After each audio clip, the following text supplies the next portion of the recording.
Welcome to Food Reflexology. I'm Ash Bush, certified food reflexologist. My health, my life. അപ്പോൾ ഞാൻ പറയുന്നത് food റിഫ്ലക്സോളജിയിലൂടെ നമുക്ക് എങ്ങനെ കാലിലെ വേദന പരിഹരിക്കപ്പെടാം എന്നതിനെ പറ്റിയാണ്. കാരണം നമുക്ക് കാലിലുണ്ടാകുന്ന വേദന പലതരത്തിലാകാം. അതൊന്ന് ഡയബറ്റിക്കിന്റെ ഭാഗമായിട്ട് വരാം, അല്ലെങ്കിൽ പ്ലാന്റർ ഫെസൈറ്റീസിന്റെ ഭാഗമായിട്ടുമാകാം. അതെല്ലാം മാറ്റി നിർത്തിക്കോളൂ. ഇപ്പൊ ഞാൻ പറഞ്ഞ നോർമലായിട്ട് നമുക്ക് കാൽവേദന, നടക്കുമ്പോഴുണ്ട് കാൽവേദന, അതുപോലെ സ്റ്റെപ്പ് കയറുമ്പോഴുണ്ട് കാൽവേദന. ഇങ്ങനെയുള്ള കാൽവേദന നമുക്ക് നോർമലി എല്ലാവർക്കും അത് ഉറക്കം വരെ കിട്ടാതെ അവസ്ഥയിലേക്ക് കൊണ്ടുപോകുന്നുണ്ട്.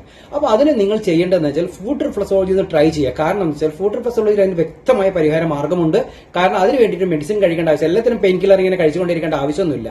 അതുപോലെ ഒരു ഡോക്ടറെ കാണേണ്ട ആവശ്യം ഇതിനില്ല. കാരണം അത് നമുക്ക് നോർമലായിട്ട് നമുക്ക് ഫുഡ് റിഫ്ലക്സോളജിയിലൂടെ പരിഹരിക്കപ്പെടുന്ന ഒന്നേ ഉള്ളൂ. കാരണം ഇത്തരത്തിലുള്ള ചെറിയ ചെറിയ കാര്യങ്ങൾ നിങ്ങൾ ചെയ്യുമ്പോൾ ഒരു സെക്ഷനോ 2 സെക്ഷനോ എടുത്തു കഴിയുമ്പോഴേക്കും നിങ്ങൾക്ക് ഫുഡ് റിഫ്ലക്സോളജിയിൽ അതിന്റെ മാറ്റങ്ങൾ കൃത്യമായിട്ട് നിങ്ങൾക്ക് മനസ്സിലാക്കാൻ പറ്റും. അതുപോലെ തന്നെ നമുക്ക് ഒരുപാട് ഒന്നാമതിന്റെ പെയിൻ റെഡ്യൂസ് ചെയ്യുന്നുണ്ട്, അതുപോലെ ബ്ലഡിന്റെ സർക്കുലേഷൻ കൂട്ടുന്നുണ്ട്. അതുപോലെ തന്നെ നമുക്ക് ഉണ്ടാകുന്ന ഈ ആങ്സൈറ്റീസ്, അതുപോലെ ഈ ഉറക്കമില്ലായ്മയെല്ലാം ഇതിന്റെ ഭാഗമായിട്ട് വരുന്നുണ്ട് വേദന കൊണ്ട്. അപ്പൊ അതൊക്കെ നമുക്കൊരു പരിധി വരെ പരിഹരിച്ച് പോകാം. അതാണ് ഫുഡ് റിഫ്ലക്സോളജിന്റെ ഒരു എഫക്ട് എന്ന് പറയുന്നത്. നല്ല രീതിയിലുള്ള റിലാക്സേഷനിന്റെ ഭാഗമായിട്ട് നിങ്ങൾക്ക് കിട്ടും.